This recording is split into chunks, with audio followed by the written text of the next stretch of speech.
तो गाइस, तो सभी को जय हिंद। तो जैसा कि हम जानते हैं कि आज है हमारा रविवार, तो रविवार के दिन हम RWA का वीकली मॉक टेस्ट लगाते हैं। तो उसमें जो रीजनिंग का क्वेश्चन आता है, 55 क्वेश्चन यूपी पुलिस में रीजनिंग का आता है। तो इस वीडियो में हम उसी रीजनिंग के सोल्यूशन को देखने वाले हैं कि मैंने उस रीजनिंग के क्वेश्चन को कैसे अटेम्प्ट किया था, वो मैं बताने वाला हूँ। तो अभी शाम को बज रहे हैं 4:34 हो रहे हैं। अभी शाम को यहाँ पे आप देख सकते हैं 4:34 हो रहे हैं। तो इसीलिए नहीं बनाता रीजनिंग का जो सोल्यूशन है, इसलिए नहीं कराता भाई, क्योंकि टाइम बहुत ज़्यादा लग जाएगा। अभी 4:34 हो रहा है, अब वीडियो बनाने में 1 घंटे से ज़्यादा लगेगा, क्योंकि 55 क्वेश्चन है तो काफ़ी ज़्यादा टाइम लगने वाला है। और उसके बाद फिर उसको एडिट करना, फिर अपलोड करना, और अपने पास डाटा भी नहीं रहता, 1.5 GB मिलता है, और उसमें से दूसरे से डाटा लेके अपलोड करना पड़ता है। अब किसी को गाँव में खोजूंगा जिसके पास 5G मोबाइल होगी, तब उससे नेट लूँगा, तब आपको अपलोड करूँगा। तो ये सब चीज़ें करना होता है और टाइम भी बहुत ज़्यादा चला जाता है। लेकिन आज हम लोग सोल्यूशन देख लेते हैं। तो चलिए शुरू करते हैं। तो हमारा पहला क्वेश्चन है रीजनिंग का। तो इसमें कह रहा है कि निम्नलिखित में 4 शब्दों में से 3 शब्द किसी प्रकार से एक समान है और एक असमान है। तो दे रखा है जीरा, मूंगफली, सरसों और सौंफ। तो मूंगफली जो है ये इसका सही आंसर है, क्योंकि जीरा भी मसाला में प्रयोग होता है, सरसों और सौंफ ये सब तीनों मसाला का चीज़ है। मूंगफली हमारा मसाला का चीज़ नहीं है। ठीक है, दूसरा क्वेश्चन है हमारा। दूसरा दे रखा है 114, 127, 114, 127, 153, 192, 244। तो ये हमारा क्वेश्चन दे रखा है। यहाँ पे इसका अगली संख्या हमें बतानी है। तो हम देख रहे हैं यहाँ पे 13 की वृद्धि हो रही है। सबसे पहले जब भी सीरीज का क्वेश्चन आए तो आपको गैप देखना है। तो यहाँ पे हम देख रहे हैं 26 की वृद्धि हो रही है। यहाँ पे अगर निकालेंगे, इसमें से माइनस करेंगे, इसको यहाँ से 153 माइनस करेंगे तो ये आएगा 9, ये आएगा 3, यानी 39 की वृद्धि हो रही है। तो हम देख रहे हैं 13 दूना 26, 13 3 39। तो यहाँ पे 13 चौक को 52, तो यहाँ पे 13 चौक को 13 5 65। तो यहाँ पे 65 जोड़ेंगे, तो हम देख रहे हैं सबको जोड़ने के बाद, तो इसमें 65 जोड़ेंगे तो ये वाली हमारी संख्या आ जाएगी। तो 5 4 9, 6 4 10 की 0, 2 1 3, 309। ये हमारा आंसर होगा, यानी अगली संख्या 309 होगी। ठीक है, तो हमारा अगला क्वेश्चन है क्वेश्चन नंबर 3। हम देख लेते हैं। यहाँ पे कह रहा है कि डी दे रखा है कि DHMR ये जो है BJKT से संबंधित है। तो XCOE किससे संबंधित होगा, ये हमसे पूछा है। यानी ये इससे संबंधित है, तो इसका आंसर हमसे पूछा है। तो हम देख रहे हैं यहाँ पे ये 4 है, ये 4 है और ये 2 है। ये -2 हो रहा है, पहले पे -2 हो रहा है। अभी देख रहे हैं ये 8 है और ये 10 है, तो +2 हो रहा है। अब हम देख रहे हैं ये 13 है और ये 11 है, फिर -2 हो रहा है। तो हम देख रहे हैं ये 18 है, ये 20 है, फिर +2 हो रहा है। यानी एक बार -2, एक बार +2, एक बार -2, एक बार +2। तो बस क्या करेंगे, ये 24 है तो -2 करेंगे। ये 24, x का मान 24 होता है, तो इससे -2 करेंगे तो 22 आएगा। तो 22 पे क्या होता है, b होता है। अब ये 3 है, ये 24, इससे -2 करेंगे तो ये आ जाएगा 22। अब ये 3 है, 3 से +2 करेंगे, 3 में +2 करेंगे तो कितना आएगा 5, और 5 बराबर होता है हमारा e। अब ये 15 है, ये 15 होता है, o का मान 15 होता है। तो 15 में -2 करेंगे तो 13 आएगा। तो 13 की जगह हम लिख सकते हैं n। ठीक, सॉरी 13 की जगह हम m लिख सकते हैं, ये गलती। अब ये 5 है और 5 में +2 करेंगे तो कितना आएगा 7। तो 7 का मान होता है g। तो ये हमारा आंसर हो गया VEMG। तो बस इसको ऐसे सॉल्व करना था। ठीक है, अब अगला हमारा क्वेश्चन है क्वेश्चन नंबर 4, जो कि काफ़ी आसान है। इसमें अरेंज करना है। कह रहा है कि निम्नलिखित शब्दों को एक तार्किक एवं अर्थपूर्ण क्रम में व्यवस्थित कीजिए। तो खरीदना, भोजन, बाजार, सब्जियां पकाना। तो हम सबसे पहले क्या करेंगे, बाजार जाएंगे, बाजार जाके सब्जी खरीदेंगे, सब्जी खरीदेंगे, खरीदने के बाद सब्जी को पकाएंगे, फिर भोजन करेंगे। तो इसका सही आंसर है 3 4 1 5। यानी पहले बाजार जाएंगे, सब्जी खरीदेंगे। तो ये इसका आंसर है। अगला क्वेश्चन है, तो ये हमारा कागज मोड़ने वाला क्वेश्चन है। जब इसको कागज है, जब इसको आप ऐसे मोड़ेंगे तो दोनों तरफ ये वाला चिन्ह आ जाएगा। तो ये भी काफ़ी आसान है, ये सब लोग कर लेंगे। क्वेश्चन नंबर 6 कह रहा है कि नीचे दिए गए समीकरण को सही करने के लिए किन 2 चिन्हों को आपस में बदलना होगा। तो ये क्वेश्चन जो है ये आपके प्रैक्टिस के ऊपर है कि आपने इस पर कितना प्रैक्टिस किया है। ये इसका कोई तरीका नहीं है, जितना आप प्रैक्टिस करेंगे उतना आपका ये सही होता चला जाएगा। इसके लिए आपको रीजनिंग लगाना होगा, रीजनिंग में मॉक टेस्ट लगाना होगा। अगर आप SSC के रीजनिंग लगाएंगे टेक्स्ट बुक पे 25-25 क्वेश्चन के, मैं उसको बहुत ज़्यादा लगाता हूँ, तो उसमें ये सारे क्वेश्चन बहुत ज़्यादा पूछे जाते हैं। तो यानी इसमें कह रहा है कि किन्हीं 2 चिन्ह को बदलना है, और बदलने के बाद हमारा ये 6 आना चाहिए। तो सबसे पहले क्या करेंगे, हम 2 चिन्हों को देखेंगे। तो इसको देखेंगे प्लस, की जगह अगर हम भाग करेंगे तो ये भाग करेंगे तो 5 से 15 हो जाएगा, और भाग की जगह प्लस करेंगे, यहाँ पे प्लस करेंगे तो ये 12×6 = 72 हो जाएगा, जो कि बहुत ज़्यादा हो जाएगा, तो ये तो हमारा होगा नहीं। उसके बाद प्लस की जगह गुणा करेंगे, यहाँ पे 15×5 = 75, और गुणा की जगह प्लस करेंगे तो ये प्लस हो जाएगा, तो ये बटे में आ जाएगा, जो कि दशमलव में आ जाएगा, तो ये भी हमारा नहीं होगा। अब हम चौथा वाला हमारा सही होगा, तो चौथा वाला रख के देख लेते हैं। तो माइनस की जगह भाग रखेंगे, भाग जगह प्लस, तो यहाँ पे माइनस है तो यहाँ पे भाग रख दीजिए, और यहाँ पे भाग है तो यहाँ पे माइनस रख दीजिए। बस इसको सॉल्व करेंगे तो ये आ जाएगा,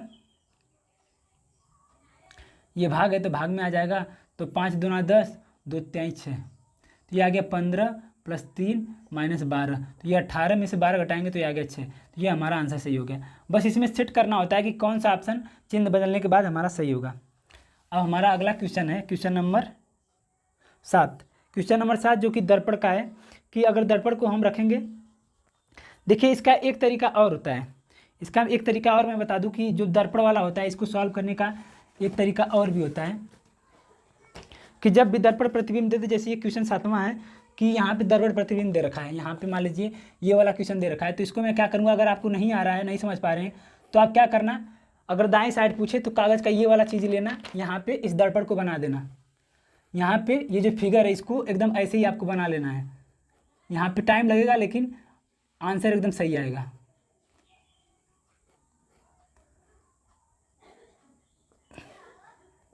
टाइम भी कुछ खास नहीं लगता है यार, आंसर बहुत सही आता है इससे।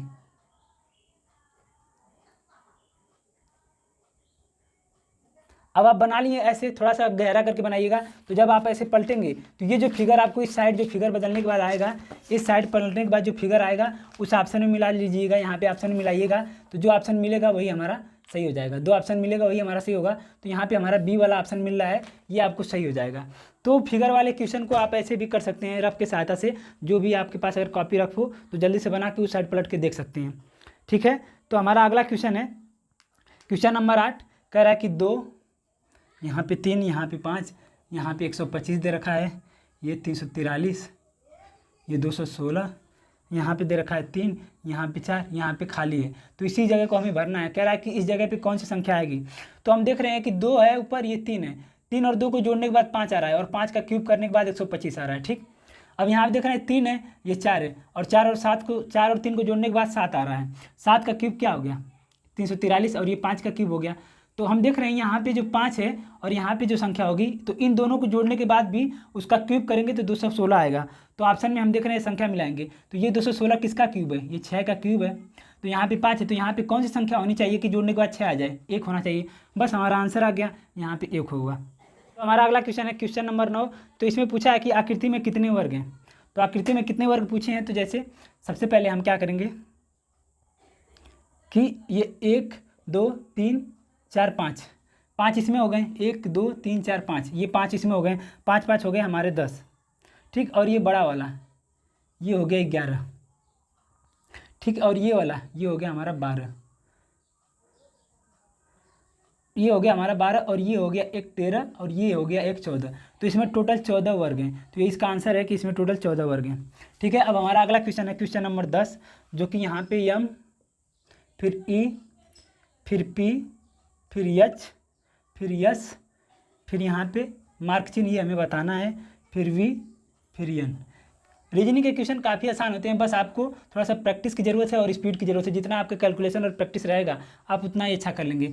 अब ये क्या है हमारा 13 है, ये 5 है, ये 16 है, ये 8 है, ये 19 है, ये हमें पता नहीं, ये 22 है, ये 14 है। तो हम देख रहे हैं ये 13 3 16, 16 3 19, 19 3 22, यानी एक एक का गैप देके हो रहा है। तो हम देख रहे हैं 5 3 8, तो 8 3 11, 11 3 14, तो यानी यहाँ पे 11 होगा, तो यहाँ पे 11 होगा, मतलब कि 11 बराबर किए, तो यही है इसका आंसर हो गया। बस आपको कुछ नहीं करना, बस यही करना था। ठीक है, तो अब हमारा अगला क्वेश्चन है क्वेश्चन नंबर 11, जो कि उसका है संबंध वाला है। तो ये वाला क्वेश्चन बहुत सारे लोगों को कन्फ्यूजन करता है, लेकिन ये क्वेश्चन बहुत आसान है, बस इस पर भी प्रैक्टिस की जरूरत है। मतलब ओवरऑल रीजनिंग केवल प्रैक्टिस मांगती है। तो जैसे कह रहा है कि S गुणे M, ऊपर का है कि A गुणे B का अर्थ है A B का पिता है, यहाँ पे S गुणे M दे रखा है, और ऊपर का है कि A गुणे B का अर्थ है A B का पिता है, A पिता है B का।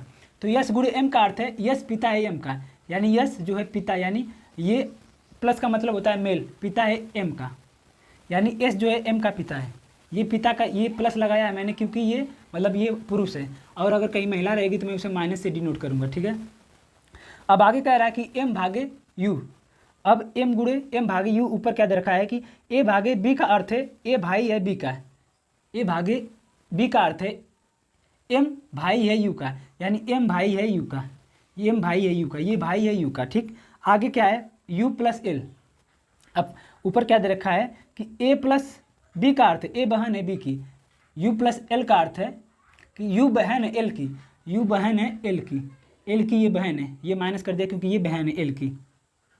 अब आके एल गुणे जेड दे रखा है, तो ऊपर है कि ए गुणे बी का अर्थ है ए पिता है बी का, यानी एल पिता है जेड का, एल पिता है जेड का, एल पिता है जेड का, यानी तो जेड नीचे आ जाएगा क्योंकि ये बेटा है, तो एल जो है पिता है जेड का, ये गुणा प्लस कर दिया, एल पिता है जेड का, ठीक। आगे जेड माइनस आई ऊपर दे रखा है, ए माइनस बी का अर्थ है ए बेटा है बी का, यानी जेड बेटा है आई का, जेड बेटा है आई का, ये बेटा है आई का, यानी इसका बेटा है तो आई इसकी माँ हो गई, बस जेड बेटा है आई का, जेड बेटा आई का, आई का बेटा, इसका मतलब ये दोनों पति पत्नी हो गए। अब आगे क्वेश्चन में पूछा है कि एल, तो एल किस प्रकार संबंधित है आई से, तो एल किस प्रकार संबंधित है आई से, तो ये वाइफ है ये पत्नी है, यानी ये मेल है ये फीमेल है, तो इसका पति है, बस आंसर आ गया पति, बस यही हमारा आंसर है कि पति। क्वेश्चन नंबर 12, ये भी संबंध का क्वेश्चन है। कह रहा है कि मंजू ने सुषमा को अपनी सहेली से मिलवाया, इनके सुषमा के पिता के इकलौते बेटे की पत्नी मेरी सास है, मंजू का पति सुषमा से कैसे संबंधित है। कह रहा है कि मंजू ने सुषमा को अपने सहेली से मिलवाया, तो आगे कह रहा है कि इनके यानी सुषमा के पिता, सुषमा के पिता, बस क्वेश्चन में जो कहे वो आपको करना है, सुषमा के पिता, यानी इसके पिता कौन है हमें पता नहीं, तो सुषमा के पिता। कह रहा है कि सुषमा के पिता के इकलौते बेटे, यानी इसका कोई बेटा है, इसका कोई इकलौता बेटा है, सुषमा के पिता के इकलौते बेटे की पत्नी, इसकी पत्नी, पत्नी मेरी सास है, यानी ये इसकी सास है, मंजू की सास है, ये मंजू की सास है, मंजू की सास है, तो जाहिर सी बात है इनका एक बेटा होगा, तो इसी की ये पत्नी होगी, इसी की ये पत्नी होगी। तो मंजू का पति, तो मंजू का पति यानी ये सुषमा से कैसे संबंधित है, सुषमा से कैसे संबंधित है, तो ये इसकी बुआ हो गई, तो ये इसका भतीजा हो गया, ये इसकी बुआ हो गई तो ये इसका भतीजा हो गया, बस हमारा आंसर आ गया भतीजा। ये इसका भाई है तो ये इसकी बुआ होगी तो ये भतीजा, तो यही बस आंसर है हमारा। क्वेश्चन है क्वेश्चन नंबर 13, मैंने यहाँ पे आकृति बना रखी है, तो ऐसे क्वेश्चन में कुछ नहीं करना होता है, बस आपको मिलाना होता है। जैसे अब हम देख रहे हैं कि ये दोनों हैं, ये तीर है, यहाँ पे नीचे हो गई, फिर यहाँ पे ऊपर हो गई, फिर नीचे हो गई, यानी कि तीन एक बार नीचे हो रही है एक बार ऊपर हो रहा है, यानी ये दोनों अपने स्थान आपस में ये दोनों बदल रहे हैं। तो यहाँ पे ये नीचे ऊपर, तो यहाँ पे हम देख रहे हैं लास्ट में ये नीचे ये ऊपर है, तो यहाँ पे जब आएगा तो ये तीर ऊपर चला जाएगा, ये वाला यहाँ पे आ जाएगा, ठीक। अब हम देख रहे हैं जो चीज़ यहाँ पे है वो बीच में आ रहा है, यहाँ पे जो चीज़ है वो बीच में आ रहा है, यहाँ पे जो चीज़ है वो बीच में आ रहा है, तो यहाँ पे जीरो है तो जीरो यहाँ पे बीच में आ जाएगा, ठीक। अब हम देख रहे हैं कि जो बीच में है वो यहाँ पे आ रहा है, जो बीच में है वो यहाँ पे आ रहा है, तो ये बीच में है तो ये यहाँ पे आ जाएगा। तो अब हम ऑप्शन अपना मिलाएंगे, ये चीज़ हो गया हमारा। अब हम देख रहे हैं कि ये जो चीज़ है यहाँ पे वो यहाँ पे चली जा रही है, तो बस हमारा एक ऑप्शन आपको मिल जाएगा, ऑप्शन नंबर बी, तो यही हमारा आंसर हो गया। इसको ऐसे सॉल्व करना था, ठीक है। अब हमारा अगला क्वेश्चन है जो कि काफ़ी अच्छा क्वेश्चन है, ये वाला है, जैसे बी, ये इसमें आपको क्या करना होता है, बस आपके सोच पे निर्भर करता है कि आप कितना अच्छे से सोच लेते हैं, और ये सारे क्वेश्चन केवल और केवल प्रैक्टिस मांगते हैं, ऐसा नहीं है कि इसमें कुछ भी खास करना होता है, कुछ भी खास करने की ज़रूरत नहीं होती है। तो इसको सॉल्व करने के लिए इसको आपको एब्जॉर्व करना होगा कि इसमें कर क्या रहा है। तो हम देख रहे हैं यहाँ पे क्या कर रहा है, यहाँ पे ये ए बी फिर ए बी डबल बी, हम देख रहे हैं ए बी फिर ए डबल बी, फिर हम देख रहे हैं ए बी फिर ए ट्रिपल बी, फिर हम देख रहे हैं ए फिर ट्रिपल फोर, यानी एक यहाँ पे बी यहाँ पे एक बार, यहाँ पे दो बार, यहाँ पे तीन बार, यहाँ पे चार बार, तो इसका सही आंसर हो जाएगा ए बी बी बी, ये इसका सही आंसर हो जाएगा। तो इसको मैंने ऐसे ही सॉल्व किया था। मैंने क्वेश्चन नंबर 15 तो कह रहा है कि तीन एक तरीके से एक विषम है, तो यहाँ पे मैंने लिख रखा है। तो हम देख रहे हैं यहाँ पे ये चार से ये 5 हो रहा है, यानी 1 बढ़ रहा है, 5 से ये 7 हो रहा है, यानी 2 बढ़ रहा है, ये 7 से 3 हो रहा है, यानी 3 बढ़ रहा है। अब हम इसमें देखते हैं तो ये 12 से 13 1 बढ़ रहा है, 13 से 15 हो रहा है 2 बढ़ रहा है, 15 से 18 3 बढ़ रहा है, यानी ये दोनों तो एक ही पैटर्न फॉलो कर रहे हैं। अब इसको देख लेते हैं, तो 18 से 19 हो रहा है 1 बढ़ रहा है, 19 से 2 बढ़ रहा है 21 हो रहा है, 21 से 3 बढ़ रहा है 24 हो रहा है। तो हम देख रहे हैं ये तीनों में एक ही पैटर्न फॉलो कर रहा है, तो ये तीनों तो सेम हो गया। अब इसको चेक कर लेते हैं, तो ये 6 से 7 हो रहा है, प्लस 1 बढ़ रहा है, ठीक है। फिर 6 से 10 हो गया, प्लस 4 बढ़ रहा है, फिर 10 से 13 हो गया। तो ये वाला 4 नहीं बढ़ना चाहिए था, 4 बीच में 2 ही बढ़ना है, तो ये वाला हमारा आंसर सही होगा, यानी ये थोड़ा सा अलग है, ठीक है। क्वेश्चन नंबर 16 कह रहा है कि ये 5 नंबर दे रखे हैं, इनको शब्दकोश के अनुसार व्यवस्थित करना है, यानी सबसे पहले कौन अक्षर आएगा उसके बाद कौन अक्षर आएगा। तो हम देख रहे हैं कि सब जगह ए है, तो सब तो अभी सेम है, कोई भी आ सकता है। फिर बी है, फिर देख रहे हैं यहाँ पे एस मतलब 19, यहाँ पे 18, फिर यहाँ पे 19, फिर यहाँ पे 21, फिर यहाँ पे 9। तो हम सबसे पहले ये आएगा 5 वाला, क्योंकि सबसे पहले आई आ गया तो ये वाला आएगा, तो सबसे पहले तो ये आ गया। उसके बाद हम देख रहे हैं कौन आएगा, तो ये 18 है, ये 21 है, 19 है, और उसके बाद 2 वाला आएगा, तो उसके बाद 5 2 आ गया, उसके बाद 5 2 आ गया, तो ये हट गया हमारा, ये हो गया हमारा 5 और 2। अब हम देख रहे हैं बच गया हमारा 1 3 और 4, तो हम ऑप्शन में देखेंगे, फिर उसके बाद हमारा ये वाला आएगा 1 3 4। तो इसको में बस ये देखना होता है कि कौन सा नंबर इंग्लिश में पहले आएगा, तो बस ऐसे इसको सॉल्व करना था। तो हमारा अगला क्वेश्चन है क्वेश्चन नंबर 17, जो कि सीटिंग अरेंजमेंट का है। कह रहा है कि लोगों की एक पंक्ति में क्यू से पहले 12 लोग बैठे हैं। कोई पंक्ति है जिसमें क्यू से पहले 12 लोग बैठे हैं, मान लेते हैं क्यू यहाँ पे बैठा है और इससे पहले 12 लोग यहाँ इधर बैठे हैं, ठीक। मान लेते हैं क्यू यहाँ पे बैठा है और इससे पहले 12 लोग इधर बैठे हैं। कह रहा कि पी तथा क्यू के मध्य में 4 लोग हैं, तो 1 2 3 4, पी और क्यू के मध्य में 4 लोग हैं, ठीक, 4 लोग हो गए। आगे क्यू तथा एस के मध्य में 15 लोग हैं, क्यू तथा एस के मध्य में 15 लोग हैं, यस तथा आर के मध्य में 8 लोग हैं, तो 15 लोग हैं। 1 2 3 4 5 6 7 8 9 10 11 12 13 14 15, तो क्यू तथा एस के मध्य में कितने लोग हैं, 15 लोग, ठीक। कह रहा कि यदि यस तथा आर के मध्य में 8 लोग हैं, यस तथा आर के मध्य में 8 लोग हैं, तो 1 2 3 4 5 6 7 8, तो आर यहाँ पे होगा, यानी एस और आर के मध्य में 8 लोग हैं, 8 लोग हैं, और क्यू और एस के मध्य में 19 लोग हैं। तो ये हमारा जो हमारे क्वेश्चन में कह रहा था वो हमारा सेट हो गया। तो कहा कि पंक्ति में कम से कम कितने लोग होंगे, तो हम जोड़ लेते हैं कि पंक्ति में कम से कम कितने लोग होंगे, तो ये हो गया हमारा 12, और क्यू से एस के बीच में कितने लोग थे, 15 लोग, और एक हो गया क्यू, एक हो गया एस 2, तो 5 4 9, और ये हो गया 2 29, तो ये हमारा आंसर हो गया 29, ठीक है।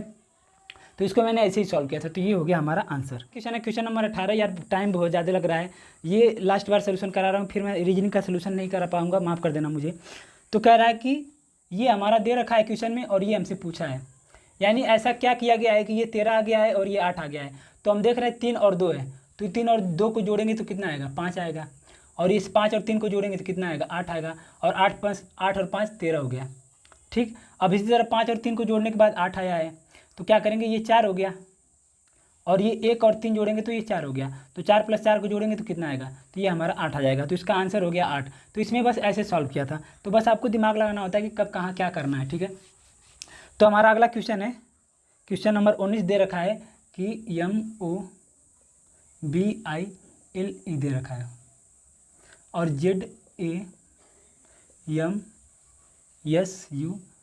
ये हमें दे रखा है, ये संबंध हमारा दे रखा है। कह रहा है कि यदि इसको ये लिखा जाए तो TUMOR,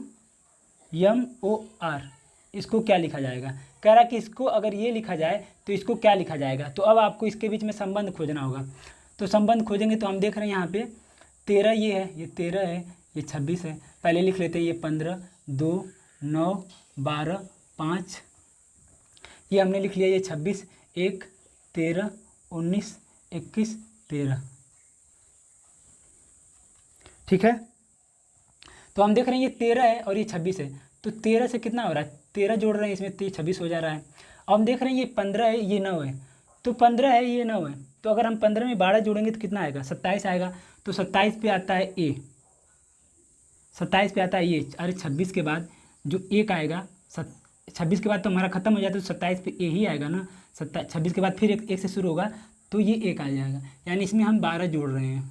इसमें 13 जोड़ा, इसमें हम 12 जोड़ रहे हैं। अब देख रहे हैं ये बी है और यहाँ पे 13 है, तो दो में क्या जोड़ रहे हैं हम कि ये 13 हो जा रहा है, तो हम देख रहे हैं 11 जोड़ रहे हैं तो ये 13 हो जा रहा है। फिर ये 9 है, 9 ये 19 हो जा रहा है, तो इसमें हम 10 जोड़ रहे हैं।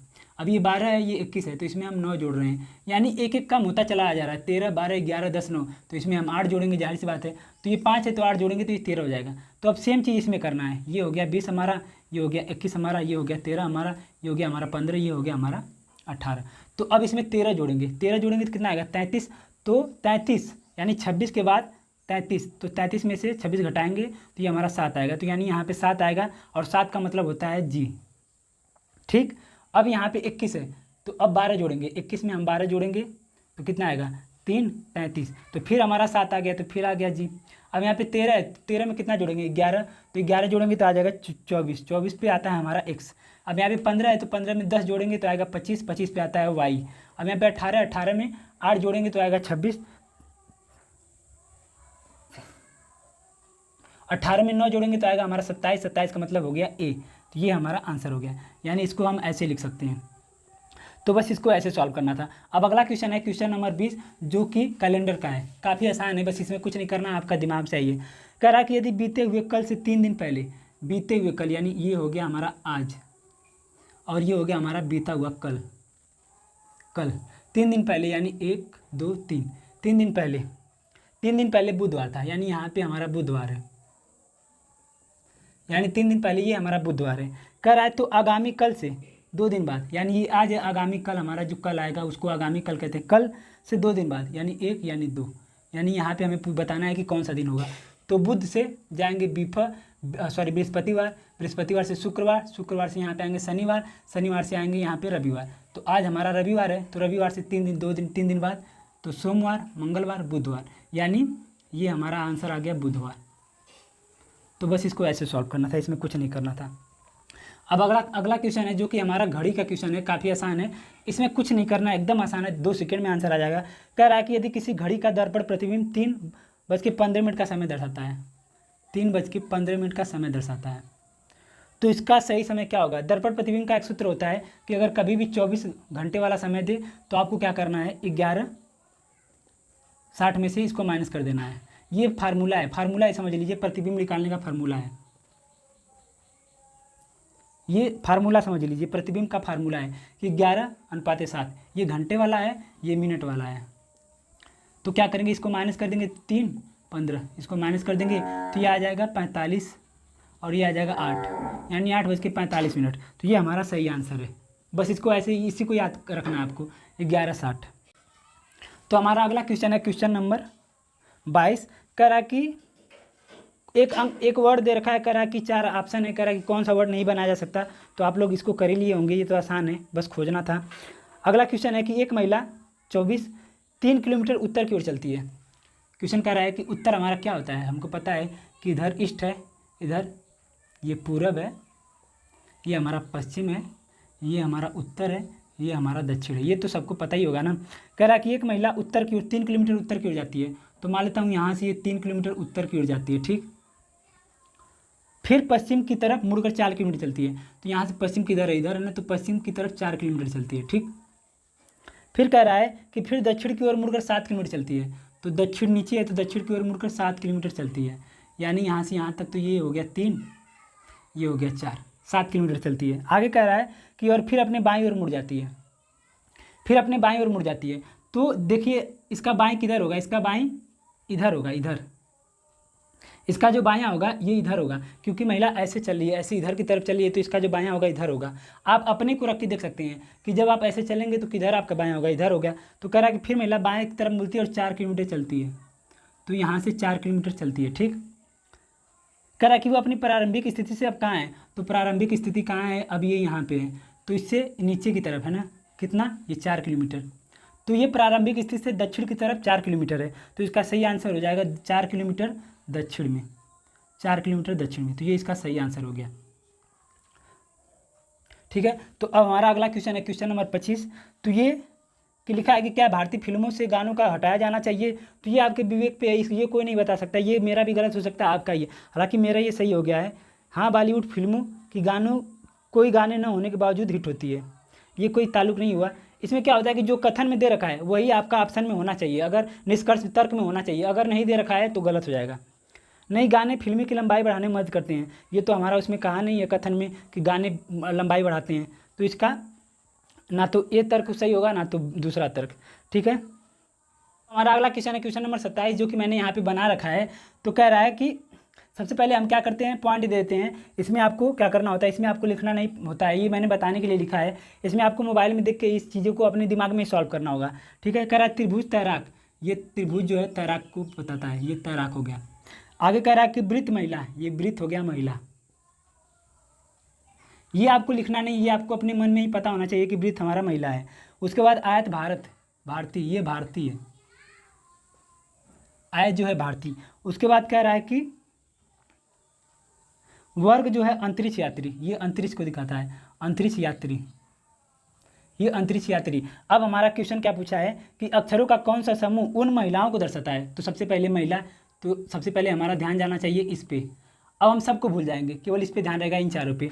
उन महिलाओं को दर्शाता है जो या तो भारतीय हैं, अब भारतीय केवल ये हैं, तो अब हमारा इन दोनों पे ध्यान जाना चाहिए, या तैराक हैं, जो या तो भारतीय या तैराक हैं,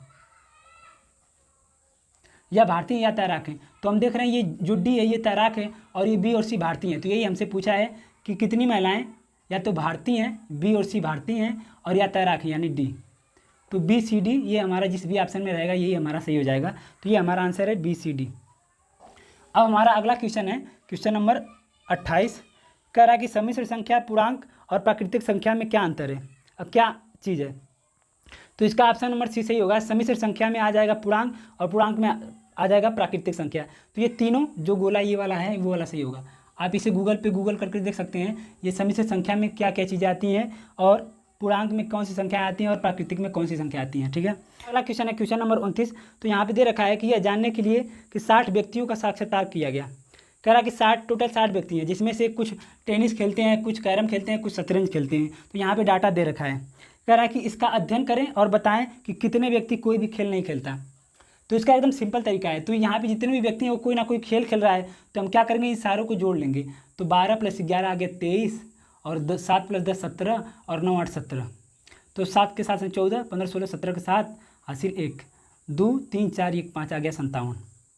तो हम देख रहे हैं कि टोटल 57 लोग हैं जो कोई ना कोई खेल खेल ही रहे हैं। और टोटल व्यक्ति कितना हमारा क्वेश्चन में दे रखा है, कह रहा है टोटल 60 लोग हैं। तो 60 लोग में से 57 लोग कुछ ना कुछ खेल रहे हैं। तो बचे कितने लोग, 3 लोग, यानी 3 लोग ऐसे हैं जो कोई खेल नहीं खेल रहे हैं। तो यही हमसे पूछा है कि ऐसे कितने व्यक्ति हैं जो कोई भी खेल नहीं खेल रहा है। तो 3 इसका सही आंसर है। ठीक है, क्वेश्चन नंबर 30 कह रहा है कि किसी कोड भाषा में यदि प्लस का मतलब गुणा होता है, तो यहाँ पे चीज़ें दे रखा है, ये चीज़ दे रखा है, इसे हमें सॉल्व करके बताना है। कह रहा है कि प्लस का मतलब गुणा होता है, यानी इस प्लस का मतलब गुणा होता है, और माइनस का मतलब प्लस होता है, इसका मतलब प्लस, और गुणा का मतलब भाग, इसका मतलब भाग होता है। और आगे कह रहा है कि भाग का मतलब माइनस होता है, यहाँ पे भाग का मतलब माइनस होता है। तो हम यहाँ पे रख देते हैं, तो यहाँ पे गुणे की जगह भाग रख देते हैं, और भाग की जगह माइनस रख देते हैं, प्लस की जगह गुणा रख देते हैं, और माइनस की जगह प्लस रख देते हैं। बस इसको सॉल्व करेंगे तो 3 9 27 हो गया, माइनस 5 3 15 150 हो गया, प्लस 125 हो गया। तो हम इसको माइनस करेंगे तो ये आएगा 25, यहाँ से आ जाएगा 25। अब -25 से +16 करेंगे तो ये आएगा -16। तो ये हमारा आंसर आ गया -16। ठीक है, तो हमारा अगला क्वेश्चन है क्वेश्चन नंबर 31 दे रखा है। कह रहा है कि 4 बॉक्सों का वजन 30, ये खतरनाक था, मुझे 1 मिनट के लिए मैं इसमें फंस गया था लेकिन फिर लग गया, 20 60 और 70। तो 4 ऑप्शन हमारे दे रखे हैं, एक तो 180, एक तो 120, एक तो 170, एक तो 150। कह रहा है कि एक बॉक्स है, कह रहा है कि कोई बॉक्स है, कह रहा है कि इसमें संयोजन करना है, यानी इसमें इन चारों को रखना है, इन संयोजन करना है। और चारों को रखने के बाद कौन सा ऐसा नंबर होगा जो इन चारों को रखने से नहीं बनेगा। तो कौन सा ऐसा नंबर होगा जो इन चारों को रखने से नहीं बनेगा, बस यही कहना है इसका। तो हम देख रहे हैं यहाँ पे 180 है, तो अगर हम इसमें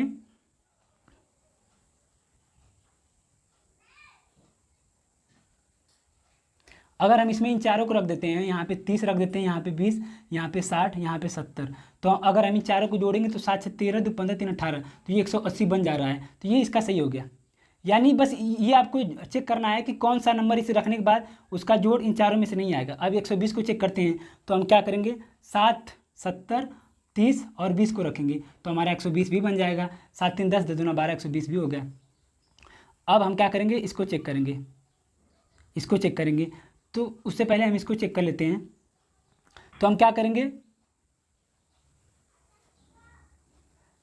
70 और 60 और 20 को रख देते हैं, 7 से 13 2 15, तो ये भी हमारा हो गया, 150 भी बन गया। अब हम देख रहे हैं आप इन चारों में से कोई भी संख्या यहाँ पे रख दीजिए, ये 170 नहीं बनने वाला, कोई भी नंबर रख दीजिए। जैसे 7 3 10 हो गया 150, अभी 6 2 1800 हो गया। जैसे 7 6 13, कुछ भी नंबर आप रख लीजिए, 170 नहीं बनने वाला, तो यही इसका आंसर हो जाएगा, यानी कि 170 नहीं बनेगा। बस इसमें यही करना था, ठीक है। तो अब हमारा अगला क्वेश्चन है, क्वेश्चन नंबर 32। इसमें बताना है कि आकृति को पूरा करना है। ये तो काफ़ी आसान है, ऑप्शन नंबर सी इसका सही था। अगला क्वेश्चन है कि उत्तर आकृति में से उस उत्तर आकृति को चुने जो उसमें उस आकृति में निहित है। तो बस इसमें आपको बस केवल ध्यान से दिमाग लगाना है कि ये जो आकृति दे रखी है, प्रश्न आकृति, किस आकृति में वो बनी हो सकती है। तो इसका सी ऑप्शन सही है। उसके बाद क्वेश्चन नंबर 34 दे रखा है कि एक बड़ा सा नंबर दे रखा है, उसमें पूछा है कि कौन सा नंबर 4 ऑप्शन में से नहीं बन सकता। तो स्ट्रेस जो सी वाला है उसमें 3 बार यस दे रखा है, हालांकि यस उसमें केवल 2 बार है, तो ये नहीं बन सकता, ठीक है। अब अगला क्वेश्चन है क्वेश्चन नंबर 35। ये सीटिंग अरेंजमेंट का है, बैठक का है। कह रहा कि 8 मित्र हैं, PQRSTUVW, PQRSTUVW। कह रहा कि 8 मित्र हैं, एक वर्गाकार मेज है, तो मेज जो है वर्गाकार है, तो हम बना लेते हैं। कह रहा कि 4 कोने पे बैठे हैं और 4 बीच में बैठे हैं, ठीक। जो क्वेश्चन कहा था वो हमने कर लिया, अब जैसे जैसे कहेगा वैसे वैसे हमको करना है, ठीक है। कह रहा कि टी मेज के एक कोने पे बैठा है, तो मान लेते हैं टी यहाँ पे बैठा है, टी यहाँ पे बैठा है। कह रहा कि टी मेज के एक कोने पे बैठा है, यू टी के दाईं ओर तीसरे स्थान पे है, यू टी के दाईं ओर, तो इसका दाईं ये है, तो 1 2 3, यू टी के दाईं ओर तीसरे स्थान पे, ठीक। अब आगे की ओर चलते हैं, तो यस वी के बाईं ओर ठीक बगल में छोड़ देते हैं, तो टी वी के दाईं ओर दूसरे स्थान है, टी वी के दाईं ओर, यानी यहाँ पे वी होगा, तो वी का दाईं 1 1 2, तो टी जो है वी के दाईं ओर दूसरे स्थान पे है, ठीक। केवल यू आर और पी, केवल यू आर और पी के बीच में है, केवल यू आर और पी के बीच में है। जो यू है वो आर और पी के बीच में, या तो आर यहाँ पे होगा या तो पी यहाँ पे होगा, इसमें कन्फ्यूजन है, ठीक है। अभी इसको देख लेते हैं। कह रहा कि केवल डब्ल्यू टी और आर के बीच में है, केवल डब्ल्यू टी और आर के बीच में है, तो आर यहाँ पे रहेगा। डब्ल्यू जो है टी और आर के बीच में है, तो पी यहाँ पे रहेगा, ठीक। अब यहाँ पे जो ऊपर दे रखा था कि एस वी के बाईं ओर है, एस बी के बाईं ओर है, एस वी के बाईं ओर है, तो एस यहाँ पे है, बी के बाईं ओर एस है। अब बस हो गया, तो हमारा यहाँ पे क्या आएगा, क्यू आएगा, क्यू ही बचा है, तो यहाँ पे हमारा क्यू आ जाएगा। तो हमसे पूछा है कि टी के बाईं ओर ठीक बगल में कौन है, तो टी के बाईं ओर ठीक बगल में क्यू है, तो इसका आंसर आ गया क्यू। तो बस इसको आपको एक बार सॉल्व करना है, ये बहुत अच्छा लगता है मुझे, ये बस आपके प्रैक्टिस के ऊपर है, इसमें भी कोई तरीका नहीं है, जितना आप प्रैक्टिस करेंगे उतना अच्छा होगा, ठीक है। क्वेश्चन नंबर 38 कह रहा है कि ये हमारा अनुक्रम दे रखा है, इसे पूरा करना है। तो जब इसको आप देखेंगे अच्छे से, तो देखेंगे यहाँ पे 14 है, यहाँ पे 15 है, फिर यहाँ पे आप देखेंगे यहाँ पे 15 है, यहाँ पे 16 है, फिर 2 छोड़ के बाद यहाँ पे देखेंगे ये 16 है, ये 17 है, यानी जहाँ से ये खत्म हो रहा है यहाँ से ये 2 अंक के बाद शुरू हो रहा है, जहाँ से ये खत्म हो रहा है यहाँ से 2 अंक के बाद शुरू हो रहा है, तो ये 17 पे खत्म हो रहा है, तो 2 अंक के बाद यहाँ पे ये शुरू होगा 17 18, यानी 17 पे हमारा हो गया क्यू, 18 पे हो गया हमारा आर। अब यहाँ पे उसी तरह देख रहे हैं, यहाँ पे ए है, बी है, ए बी 1 2, तो यहाँ पे 2 3, तो यहाँ पे 3 4, तो ठीक 2 अंक के बाद यहाँ पे 4 5 होगा, यानी कि 4 की जगह हमारा डी और 5 की जगह ई, तो क्यू आर डी ई, ये हमारा सही हो गया, क्यू आर डी, पहला ऑप्शन सही है, ठीक है। तो इसको मैंने ऐसे ही सॉल्व किया था। अब हमारा अगला क्वेश्चन है क्वेश्चन नंबर 39। तो यल ई ए डी ई आर हमारा दे रखा है, और इसके बराबर हमें ये 20 13 9 12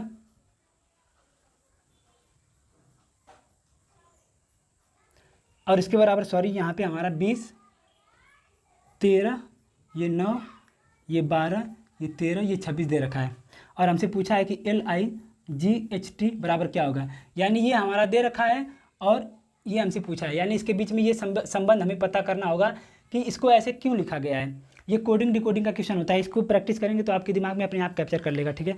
गर्मी बहुत खतरनाक हो रही है, पूरा पसीना पसीना टपक रहा है। तो हम देख रहे हैं यहाँ पे 12, इसका मतलब 12 होता है, इसका मतलब 5 होता है, इसका मतलब 1 ये 4 ये 5 ये 18। तो हम देख रहे हैं ये 12 से 8 20 हो रहा है, ये 5 से 8 13 हो रहा है, इसी 1 से 8 9 हो रहा है, यानी सब में 8 जुड़ रहा है। ये 4 से 8 12 हो रहा है, 5 से 8 13 हो रहा है, 18 से 8 26 हो रहा है। तो अब इन सब में भी तो 8 8 जुड़ेगा, तो ये 12 है, तो 12 8 कितना हो जाएगा 20। इसका मतलब होता है 9, तो 9 8 कितना हो जाएगा 17। इसका मतलब कितना होता है 7, तो 7 8 कितना हो जाएगा 15। इसका मतलब कितना होता है 8, तो 8 8 कितना हो जाएगा 16। इसका मतलब कितना होता है 20, तो 20 और 8 कितना हो जाएगा 28। तो बस ऑप्शन नंबर बी हमारा एक ही ऑप्शन सही है, तो ये वाला हमारा सही हो जाएगा।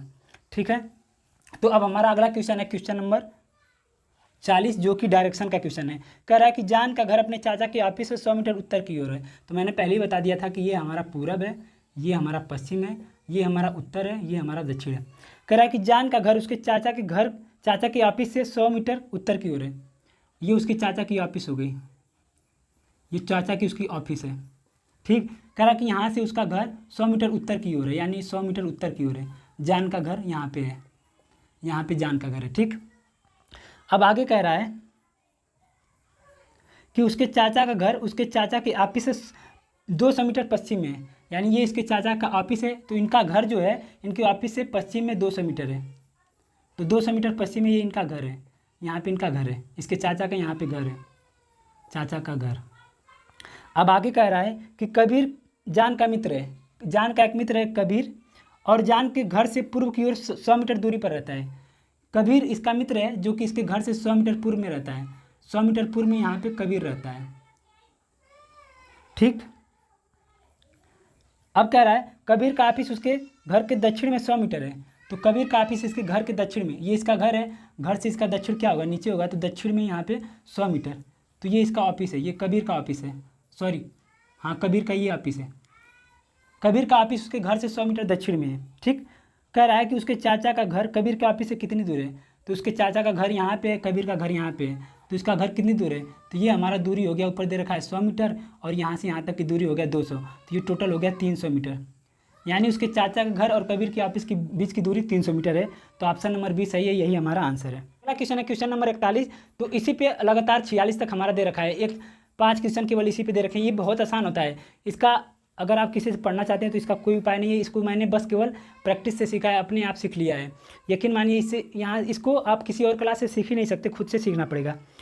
तो इसमें कुछ शर्त दिए होते हैं, उसी के अनुसार हमें चलना होता है। तो हम क्या करेंगे, पहले शर्त यहाँ पे लिख लेंगे। तो पहला शर्त दे रखा है कि कम से कम 65% अंकों के साथ प्रथम श्रेणी में कंप्यूटर इंजीनियर, 65% अंकों के साथ कंप्यूटर इंजीनियर। तो मैं शॉर्ट फॉर्म में लिख देता हूँ कंप्यूटर इंजीनियर, कंप्यूटर इंजीनियर या MCA होना चाहिए, MCA होना चाहिए। फिर दूसरा शर्त हमारा क्या कह रहा है कि चयन परीक्षा में कह रहा है कि मैं ऐसे इसको सॉल्व करता हूँ, पहले क्या करता हूँ रफ पे लिख लेता हूँ चारों शर्त। चयन परीक्षा में कम से कम 50 अंक प्राप्त होना चाहिए। ठीक, तीसरा हमारा क्या कह रहा है शर्त, कह रहा है कि इंटरव्यू में, इसको सॉल्व करने का ये सबसे बेस्ट तरीका है, इंटरव्यू में कम से कम 40%, कम से कम 40%। ठीक है, चौथा ऑप्शन क्या कह रहा है कि 2005 को वो 21 से 30 वर्ष के बीच में होना चाहिए, यानी 21 से कम नहीं होना चाहिए और 30 से ज़्यादा नहीं होना चाहिए। तो हमारा केवल चार ही शर्त दे रखा है, तो इसी पे हमारा पूरा सॉल्व हो जाएगा। तो अब हम अपना पहला क्वेश्चन देख लेते हैं 41 वाला। कह रहा है कि विक्रांत एक कंप्यूटर इंजीनियर है, कंप्यूटर इंजीनियर है मतलब इसने पहला शर्त फॉलो कर लिया, क्योंकि कंप्यूटर इंजीनियर है और 22 वर्ष की उम्र, तो ये 21 से 20 के बीच में है, तो ये भी इसने फॉलो कर दिया। 68 अंकों के साथ उत्तीर्ण किया, तो ये 65 अंक चाहिए था उसको, 68 अंक मिल गए, तो ये दो चीज़ें तो उसने कर दिया। अब कह रहा है कि उसने चयन परीक्षा में 62, तो चयन में उसे कम से कम 50 चाहिए, लेकिन उसने 62 ला दिया, तो ये भी उसने पूरा कर दिया। कह रहा है कि आगे साक्षात्कार में उसने 56, तो इंटरव्यू में वो 56 ला दिया, हालांकि चाहिए थे केवल 40। तो ये चारों ऑप्शन आप देख रहे हैं कि उसने सेटिस्फाइड कर दिया। तो अब क्या होगा, इसका ऑप्शन जो ए है वो सही होगा कि इसका चयन कर लिया जाएगा, क्योंकि ये चारों शर्त जो है पूरा कर दिया, तो अब इसमें क्या ही रह गया। तो इसका सही आंसर है कि चयन कर लिया जाएगा। ठीक है, अब अगले क्वेश्चन चलते हैं, क्वेश्चन नंबर 42। कह रहा है कि मानसी सिंह 71 अंकों के साथ इलेक्ट्रॉनिक इंजीनियर है। ठीक है, अब हम छोड़ देते हैं, ये इलेक्ट्रॉनिक इंजीनियर है। कह रहा है कि इंटरव्यू के साथ साथ चयन परीक्षा में 56 अंक किए हैं, तो इंटरव्यू और चयन दोनों में 56% लिया है, तो ये दोनों ये फॉलो कर रही है, क्योंकि इसमें 50 चाहिए, इसमें 40, और वो लाई है 56। आगे कह रहा है कि 2000 में इंजीनियर की डिग्री परीक्षा पास करने के समय 24 साल की थी, तो वो 2000 में 24 साल की थी, तो 2005 में कितनी हो जाएगी, 24 5 29 साल की, तो ये इसके बीच में आएगा, इसको ही इसने फॉलो कर दिया, लेकिन वो इसको फॉलो नहीं कर रही है। तो क्वेश्चन में कहीं भी नहीं कहा गया है कि वो इलेक्ट्रॉनिक इंजीनियर होना चाहिए, कि इसमें कंप्यूटर इंजीनियर होना चाहिए या तो MCA होना चाहिए, तो ये वाला आप फॉलो नहीं कर रही है। तो ऊपर जाएंगे तो ऊपर एक शर्त लिखा है कि अगर वो इलेक्ट्रॉनिक इंजीनियर में 70% अंकों के साथ लाई है तो प्रबंधक के पास भेजा जाएगा, तो ये ऑप्शन डी हो जाएगा। तो इसका ऑप्शन डी हो जाएगा। तो बस इसको ऐसे सॉल्व करना था। अब अगले क्वेश्चन पे आते हैं। तो क्या है कि करण खेड़ एक सिविल इंजीनियर है। तो करण खेड़ एक सिविल इंजीनियर है, छोड़ देते हैं, जो 2000 में 22 साल का था। तो 2000 में 22 साल का था, तो 2005 में कितने साल का होगा? 27 साल का। तो ये इसके बीच में आएगा, यानी ये इसको पूरा कर दिया। आगे कह रहा है कि 88% अंकों के साथ पास आउट हुआ। उन्होंने चयन परीक्षा में 70%, चयन यानी इंटर इसमें 70%, तो ये भी फॉलो कर दिया। और इंटरव्यू में 76%, तो ये भी फॉलो कर दिया। लेकिन ये इसको फॉलो नहीं कर रहा है।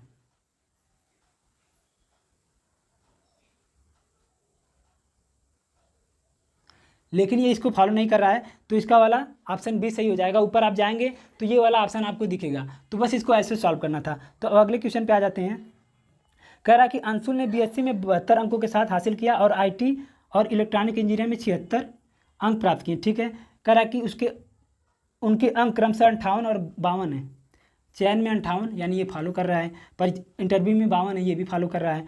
और 2001 में उसकी जन्म तिथि है 1979, तो 1979 81, तो 2080 21 साल हो गया। 2000 में 21 5 26, तो ये भी फॉलो करेगा।